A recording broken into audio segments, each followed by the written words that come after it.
La rivière Jacques-Cartier prend sa source dans le lac Jacques-Cartier et coule sur 160 km jusqu'à son embouchure à Donnacona. Peut-être que tu la connais parce que tu as visité le parc naturel de la Jacques-Cartier. Grâce à son statut de rivière à saumon et aussi parce que 7 municipalités ont été construites sur ses berges, la Jacques-Cartier jouit d'un statut enviable. Des recherches sont menées dans son bassin versant, encadré entre autres par la Corporation de bassin versant de la Jacques-Cartier et par le bureau du Nihonshio de Wendake. Aussi, la CBJC a inauguré cette année la nouvelle passe migratoire à saumon de Cap-Santé. Biologiste pour la CBJC, Esther Carl Pruneau explique l'importance de rejoindre le public, mais aussi de la cueillette d'informations. Historiquement, on a une relation très privilégiée avec le saumon, autant au niveau autochtone qu'au niveau, les colons aussi quand ils sont arrivés. Le saumon atlantique dans la Jacques-Cartier était plus présent là, dans les années 70 sur la Jacques-Cartier. Et donc, en 79, là, il y a eu des actions mises en place pour réintroduire le saumon dans la Jacques-Cartier. Donc, il y a eu vraiment beaucoup d'efforts de plusieurs personnes pour réintégrer le saumon dans la Jacques-Cartier. Ces espèces-là jouent un rôle primordial dans l'écosystème, sont présents depuis des décennies, là, depuis des siècles en fait, puis là, on en a de moins en moins, donc il faut mettre des actions pour essayer de la maintenir, puis pour avoir un écosystème le plus global possible, puis avec ses fonctions écologiques soit le mieux aussi.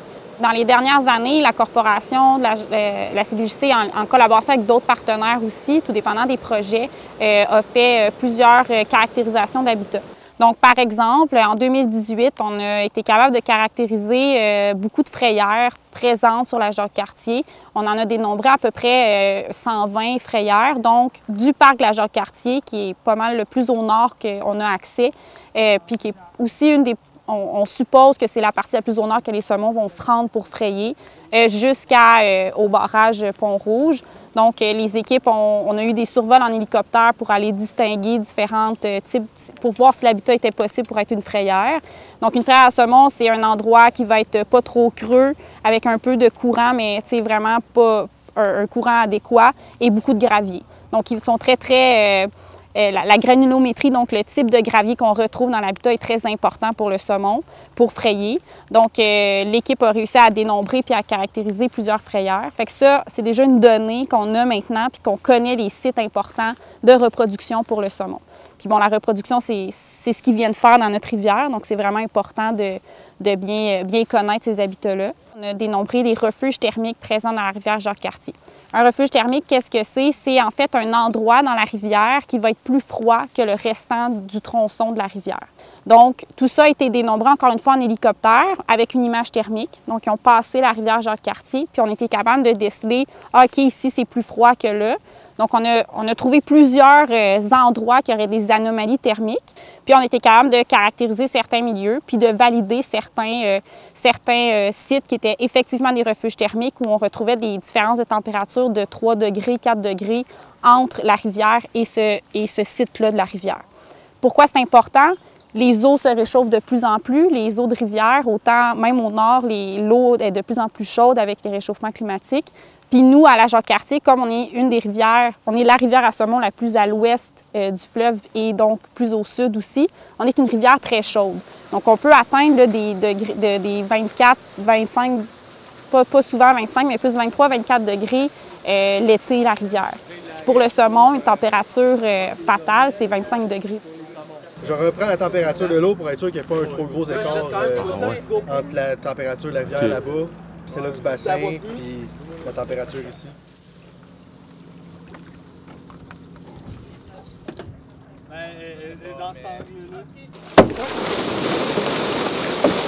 Tout le long de la rivière, en fait, il y a des endroits clés pour la survie du saumon qui sont importants à conserver ou à restaurer, justement. Là, la prochaine action, là, ça va être d'aller voir si on peut en restaurer certains et en conserver certains. Puis c'est ça, ce projet-là a été fait en collaboration là, avec les bureaux de la Nation Huron-Wendat également. Fait qu'on est en partenariat là, pour ce projet-là.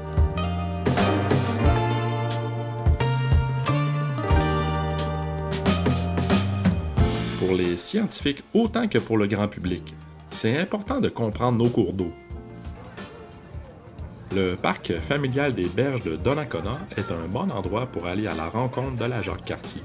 Des événements festifs sont régulièrement organisés et les visiteurs peuvent aussi bonifier leur expérience grâce à un audio-guide pédagogique qui est disponible sur place.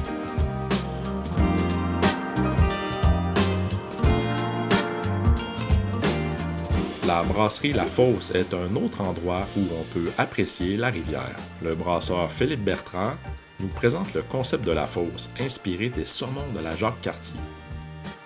Pour nous autres, la rivière Jacques-Cartier, c'est une rivière qu'on adore. C'est une rivière très spéciale aussi du fait que c'est la rivière la plus à l'ouest, qui a du saumon atlantique dedans. Nous autres, on trouve ça exceptionnel. On utilise l'eau de la rivière. Fait que tout ça mis ensemble, le concept de La Fosse. On est à Donnacona. Donc, l'eau vient de l'usine de filtration là, ici, qui est prise dans la rivière Jacques-Cartier. C'est un eau qu'en tant que brasseur, on aime beaucoup. On a des très bons résultats. Ça fait partie là, vraiment là, intégrante de notre recette pour atteindre, par exemple, dans ce cas-ci, une rondeur. Dans le fond, il y a des eaux qui, de ce qu'on comprend, sont beaucoup plus riches en calcium. Ils ont des niveaux vraiment plus élevés, surtout au niveau du sulfate. Nous autres, le sulfate est très bas, donc on est capable d'ajouter nos sels puis vraiment aller chercher ce qu'on veut dans nos recettes. C'est un petit peu ça le gros plus de l'eau ici à Donnacona. L'eau utilisée par la brasserie La Fosse provient de l'usine de filtration de Donnacona. Cette dernière a remplacé en 2012 ses anciens filtres au sable par une nouvelle technologie membranaire. À l'époque, Donnacona n'a été devancé que par une dizaine de villes québécoises dans la mise en place de la technologie membranaire. Nous avons rencontré Martin Paré et Éric Plamondon, respectivement directeurs et contremaîtres de l'usine de filtration. On peut montrer l'eau de la rivière. Là, ici, on a l'eau traitée, l'eau brute qui arrive de la rivière par le robinet ici. Ensuite, c'est l'eau de distribution qu'on a présentement au lavabo. Alors, on a la rivière Jacques-Cartier, notre poste de pompage avec nos pompes, le dégrilleur. L'eau est acheminée ici à l'usine de filtration où on a notre dosage de coagulant, celui qui enlève la couleur, l'empêche la formation d'algues. On a nos bassins de contact, la flocculation. Ensuite, l'eau est acheminée dans les trains. On a 3 trains de production. Puis, on a la désinfection, ensuite distribuée dans nos eaux, dans nos réservoirs souterrains, pour être ensuite nos pompes de distribution pour alimenter la ville. Fait qu'ici, on a un module, il y en a 42 par cassette, puis il y a 2 cassettes par train, ça veut dire qu'il y a 84 modules de filtration par train. Cette membrane-là, c'est gros comme un spaghettini, si on peut la comparer.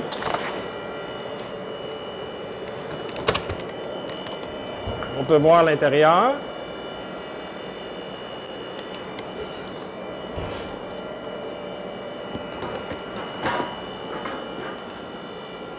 À partir de là, on vient vérifier l'intégrité de la membrane. Tous les jours, le système automatisé fait des tests d'intégrité des trains. Il monte la pression dans les modules. Puis, c'est comme si on dirait au train, là, tu prends ton souffle, il faut que tu le gardes pendant 1 minute. Si tu n'es pas capable de le garder, c'est parce qu'il y a des fuites, on doit faire des réparations. Ici, nous avons nos pompes de distribution qui alimentent la nourrice. C'est celle-ci qui s'en va dans la ville pour distribuer l'eau. On puise annuellement 1 350 000, plus ou moins, là, 1 350 000 mètres cubes d'eau dans la rivière Jacques-Cartier, puis on en produit environ 1 200 000. Là. Il y a un 10 % de perte là, qui sert à l'entretien, réparation de l'usine, etc. Là. Je ne suis pas sûr que tout le monde est conscient de tout le travail qu'il y a derrière la production de l'eau potable, mais d'année en année, on voit que les consommations d'eau par personne diminuent. Donc, c'est quand même une bonne nouvelle. Les gens sont de plus en plus sensibilisés de ce que les chiffres nous montrent. C'est sûr qu'en été, quand les gens arrosent des gazons, arrosent des plantes, lavent leur auto, remplissent leur piscine, ça a un impact direct à l'usine ici, là. Direct, on le voit, là. Pour ce qui est du point de la consommation d'eau résidentielle, on a eu l'obligation par le ministère des Affaires municipales qu'à partir, dans les prochaines années, en fait, on va avoir l'obligation d'installer des compteurs d'eau dans un certain échantillonnage de résidences dans la ville de Donnacona. C'est pas dans un but de facturation, c'est vraiment dans un but de connaître les habitudes de consommation des gens pour savoir notre population. En moyenne, une famille de X personnes, 2, 3, 4 personnes consomme tant d'eau par jour. Ça va nous permettre de peaufiner notre bilan sur l'usage de l'eau qu'on dépose au ministère annuellement. Là. À partir de 2025, on a l'obligation d'avoir 60 compteurs d'eau dans les résidences de la ville. Là. En puisant l'eau dans la rivière Jacques-Cartier, on est quand même en aval de la rivière. On est tributaire de la qualité d'eau qui vient plus en amont. Dans les dernières années, il y a une obligation d'avoir une analyse de vulnérabilité de notre source d'eau potable. Ce que ça fait, ça, c'est que on vient déterminer qu'est-ce qui peut avoir un impact sur la qualité de notre eau qu'on puise dans la rivière Jacques-Cartier et à quelle ampleur cet impact-là peut avoir. Donc, chaque ville et municipalité a l'obligation de faire ça maintenant. Ce qui fait en sorte qu'on connaît c'est quoi les points faibles et les points forts. Puis, c'est sûr qu'on a l'obligation de déclarer si jamais il y a un rejet de produits chimiques, quoi que ce soit. Donc, en théorie, si jamais il y a quelque chose qui se passe en amont dans la rivière, on va être informé à l'usine. Il y a plusieurs sources potentielles de contamination en amont de l'usine de filtration. Nous sommes allés rencontrer l'équipe du lieu d'enfouissement technique de Neuville. Le site, situé près de Pont-Rouge, en bordure de la Jacques-Cartier, a une capacité d'enfouissement annuelle de 75 000 tonnes et dispose de membranes imperméables qui empêchent le lixivia, le liquide provenant des ordures, de se rendre à la rivière. La chimiste Anne-Marie Giroux nous explique le fonctionnement du système. Nous, par année, on gère à peu près 55 000 mètres cubes d'eau qu'on rejette dans la rivière Jacques-Cartier. On a 16 000 mètres cubes d'eau qui provient du filtrat des boues de fosse septique.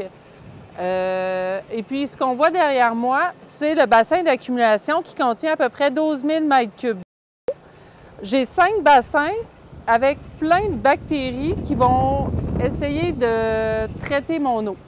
J'ai des médias qu'on appelle des honeycombs qui vont essayer de proliférer mes bactéries, donc enlever tout ce qui est le phosphore, faire la nitrification. Puis j'ai des produits chimiques aussi qui vont raffiner le travail pour sortir une eau de qualité rivière dans la Jacques-Cartier. Aussi, donc, il s'agit de s'ajuster à tout moment. En fait, les changements de saison, je dirais que c'est les pires moments, mais en même temps, on est capable de les prévoir en sachant les corrélations entre chacun des paramètres. Ça vient de toutes sortes de couleurs. On n'est pas responsable, en fait, de ce que le monde jette, donc on prend ce qu'il y a. Et puis moi, il faut que je le sorte comme ça, qualité rivière, donc avec peu d'MES, peu d'azote ammoniacal, peu de phosphore, peu de DBO, peu de zinc. Une fois par semaine, en fait, on envoie des échantillons au ministère dans des laboratoires, en fait, accrédités pour s'assurer qu'on suit les normes données par le ministère. Et puis, 4 fois par année, on a comme des OER. Ça, c'est des objectifs environnementaux de rejet. Ça, c'est des objectifs. Alors, c'est beaucoup plus détaillé, il y a beaucoup plus de paramètres à analyser, mais ça aide à savoir vers quoi qu'on se dirige. Parce que c'est important, c'est la vie aquatique qui en dépend. Puis nous, on est beaucoup plus normés ici au complexe environnemental à cause des 3 fosses à saumon qui existent tout près de notre lieu de rejet. Au Québec et dans Portneuf en particulier, nos connaissances à propos des nappes d'eau souterraines sont parcellaires. Mais depuis peu, on peut dater l'âge des nappes phréatiques grâce à l'étude des isotopes radioactifs que la pierre transmet à l'eau. On peut ainsi connaître le temps de recharge des nappes phréatiques. Ce qui est désolant, c'est que la MRC de Portneuf n'a pas profité du vaste programme d'acquisition de connaissances de l'eau souterraine, les PACES, qui ont permis à plusieurs régions d'en apprendre davantage sur leur eau souterraine. Les derniers programmes d'acquisition de connaissances dans Portneuf datent du tournant des années 2000 et concernent la contamination des aquifères. Nous avons rencontré à ce sujet Daniele Pinti, qui est professeur à l'Université du Québec à Montréal. Monsieur Pinti, si on parle exemple dans Portneuf, Les données probantes n'existent pas, précises, là, il n'y a pas eu de PACES. Là. Il y a eu des travaux sur la pollution, sur la vulnérabilité, donc les risques de pollution, etc.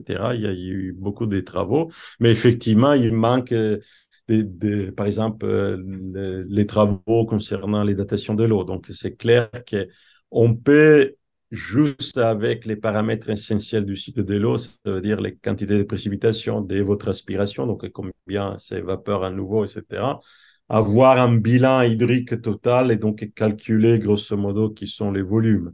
Mais à nouveau, on ne sait pas si ces volumes d'eau ils ont 1 an, 100 ans, 1000 ans, 10 000 ans, et donc quelle est l'efficacité de la recharge à renouveler l'eau dans les systèmes. Au Québec, comme dans le reste du Canada, on a une très mauvaise connaissance de l'eau souterraine parce qu'on a toujours puisé nos réserves d'eau dans l'eau de surface. Parce qu'effectivement, si on prend les grands lacs, ils contiennent 1/6 de l'eau potable de la planète. Donc, effectivement, le Canada, c'est un énorme réservoir d'eau. On a les moitiés des lacs de la planète, pas les plus gros volumes. Les plus gros volumes de lacustres sur la planète, c'est bizarre à dire, mais c'est l'Afrique. C'est les grands lacs africains, des Tanzanie, Kenya, etc. Et en volume, mais on a la moitié des lacs de la planète. Donc, on a des réserves d'eau potable qui sont énormes. En parlant d'1/6 de la planète, c'est quand même des réserves inestimables. On a maintenant une idée beaucoup plus claire de combien on peut aller exploiter cette eau. Et on doit dire que c'est de l'eau qui est encore relativement pure. Il y a peu de contaminants naturels, heureusement. Donc, on a une pression anthropique qui est encore relativement faible sur les systèmes aquifères. Maintenant, ce qu'il faudrait faire, c'est de prendre l'ensemble du centre du Québec, des basses-terres, pour faire des grands résumés scientifiques du portrait global de l'eau. Et ça prend du temps. Les consommations, ils sont innombrables entre l'agriculture, l'industrie, etc. Donc, c'est clair qu'il faut avoir ça pour savoir qui sont les consommations et quelle est la source de ces consommations. Est-ce que c'est des nappes souterraines? Est-ce que c'est les rivières? Pour avoir une idée, là aussi, de pouvoir fermer la boucle et avoir une idée du bilan total. Mais après, dans l'autre côté, c'est d'un point de vue anthropique qui sont les consommations pour pouvoir dire est-ce que le Québec, raisonnablement, il consomme son eau ou pas. Nous, maintenant, on peut montrer quelle est la production, disons, naturelle de l'eau, ça veut dire l'eau disponible dans nos rivières et dans nos nappes souterraines. Maintenant, il faut qu'on ait un portrait clair de la consommation pour voir, et je pense pour peut-être recréer un futur des politiques de l'eau où, selon de la région, selon de la pression anthropique dans la région. En observant la situation des lacs, des rivières et des milieux humides, on serait en droit de s'inquiéter à propos de la pérennité de nos ressources hydriques. L'Assemblée nationale du Québec a adopté cet été une loi qui vient modifier de façon importante plusieurs règlements touchant les ressources en eau. Les redevances pourraient augmenter et les grands consommateurs d'eau devront rendre publique leur consommation d'eau qui est actuellement protégée par le secret commercial. Nous sommes toutefois en attente d'un cadre réglementaire plus précis émanant du ministère du Développement durable, de l'Environnement et des Parcs. Rebecca Pétrin est la directrice de Eau Secours, un organisme qui milite pour la protection des ressources hydriques. On le prend probablement trop pour acquis, cet accès à l'eau-là, ce qui fait qu'au fil des années, on l'a négligé et on s'est toujours cru invincible. On aura toujours de l'eau, elle va toujours être là.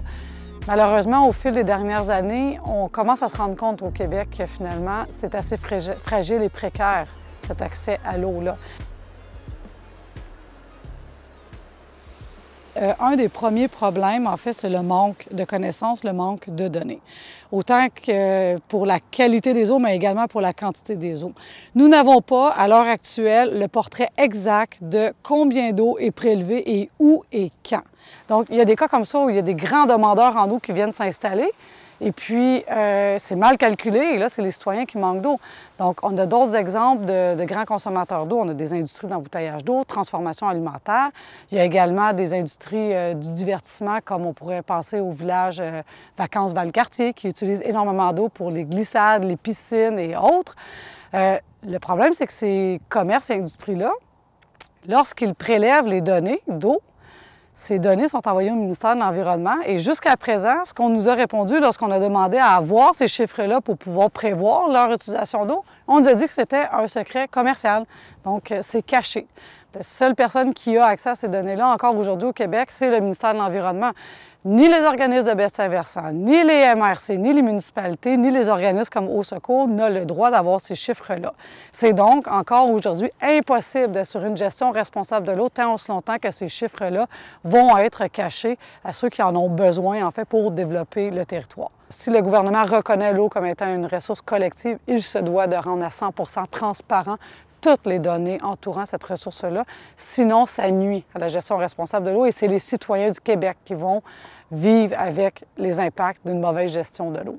Cette ignorance-là provient du fait que le seul et unique règlement qui oblige la déclaration des données d'eau est pour les utilisateurs d'eau qui prélèvent plus de 75 000 litres d'eau par jour. Donc, n'importe quelle industrie, commerce ou citoyen qui puise moins de 75 000 litres d'eau par jour n'a pas l'obligation de compter ou de déclarer son prélèvement. Donc, on peut s'imaginer qu'à l'échelle d'un territoire, tous les agriculteurs, toutes les résidences isolées, tous les petits commerces et institutions qui ne sont pas rassemblés au sein d'une municipalité sur un aqueduc principal ou qui ne dépassent pas ce seuil-là ne sont pas recensés. C'est très difficile, à l'échelle d'un bassin versant, de pouvoir prévoir en période estivale, en période de sécheresse, les demandes en eau si ce travail-là n'a jamais été effectué. En 2018, dans une année entière, pour toutes les redevances collectées de tous les secteurs d'industrie et commerce, le gouvernement a touché 150 000 $. On ne pourra jamais financer des programmes de recherche sur l'eau avec des montants aussi bas. L'absence de données, couplée avec l'absence de contrôle financier ou réglementaire, font que malheureusement, en ce moment, il y a une surconsommation de l'eau et on le voit de plus en plus dans le sud du Québec. On vit des pénuries d'eau, des stress hydriques et on n'arrive pas à identifier dans quel secteur on devrait réduire notre consommation d'eau. Est-ce que c'est les agriculteurs? Est-ce que c'est les industries? Est-ce que c'est les municipalités qui consomment le plus d'eau? Malheureusement, on ne peut pas spécifier ça.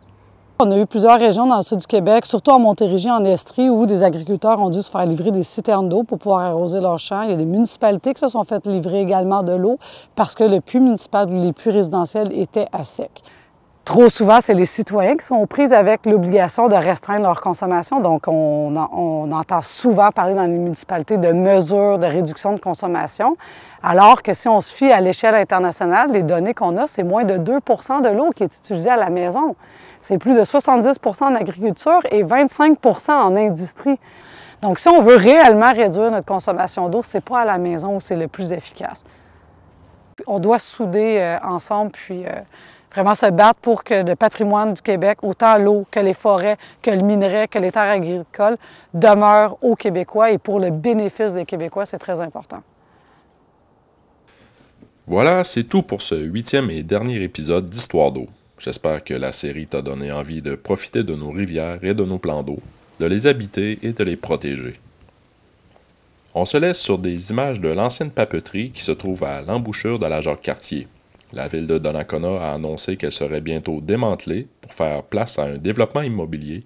Espérons que le tout se fasse dans le respect des écosystèmes aquatiques et de ce lieu naturel exceptionnel.